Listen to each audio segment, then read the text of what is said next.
तो प्रभु जी ने जो बातें बताई वो हमेशा याद रखना चाहिए और हमेशा याद दिलाई जानी चाहिए, और यही स्वस्थ विचारधारा है और इसी में ही पूरी तरह से सुरक्षा है कि हम हमेशा डरते रहें कि हमसे कोई वैष्णव अपराध ना हो।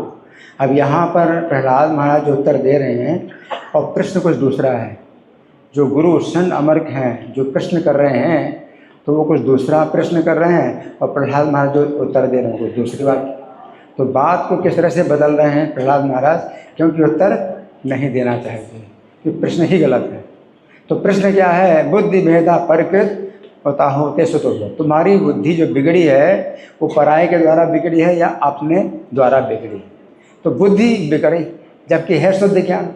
तो जब इस प्रकार का प्रश्न किया जाए कि किसी ने तुम्हारी बुद्धि बिगाड़ी है या तुमने खुद अपनी बुद्धि बिगाड़ी है ना, तो प्रहलाद महाराज उत्तर नहीं देना चाहते कि नारद मुनि ने मुझे ये ज्ञान दिया। तो निंदा की बात हो जाएगी कि निंदा कर रहे हैं, निंदा की भावना से पूछ रहे हैं तुम्हारी बुद्धि किसने बिगाड़ी। तो क्या प्रहलाद महाराज बताएंगे कि नारद जी ने बिगाड़ी मेरी बुद्धि? तो निंदा हो जाएगी, वैष्णव निंदा, गुरु निंदा, बहुत बड़ी निंदा की बात। तो उसको ना बता करके बात को उन्होंने बदल दिया, और बात को बदल करके क्या बोल दिया? पराया और अपना। तो इसमें मतलब कहा कि भेद ही नहीं।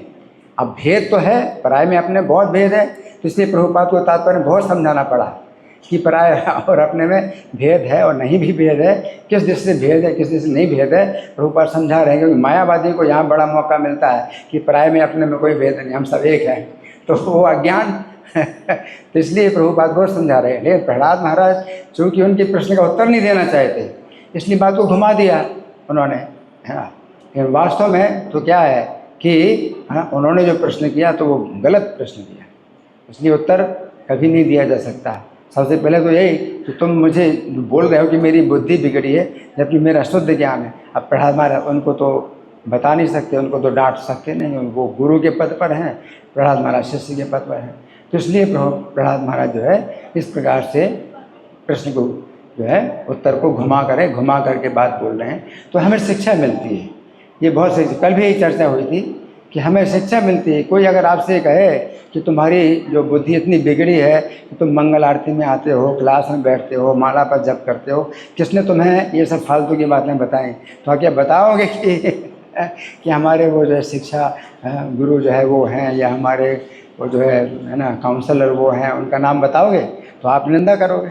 इसलिए नाम नहीं बताना, और नाम नहीं बताना तो फिर बात क्या है, आपको घुमाना ही पड़ेगा, क्योंकि और कुछ दूसरा उपाय नहीं है।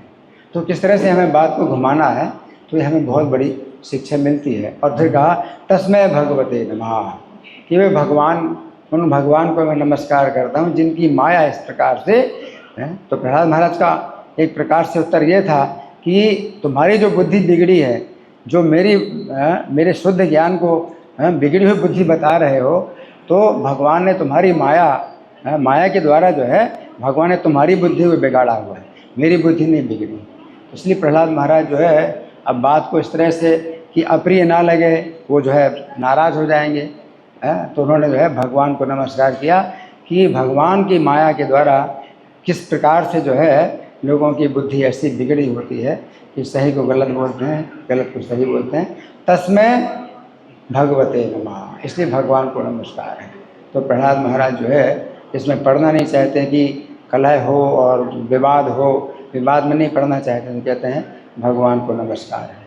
तो ये जो है मतलब हमारी इस तरह की भावना होनी चाहिए कि रक्षा है, रक्षा हो, कैसे रक्षा हो, हम हमेशा भगवान को नमस्कार करें कि रक्षा हो, गुरु की निंदा, वैष्णवों की निंदा से हमारी रक्षा हो। हरे कृष्ण।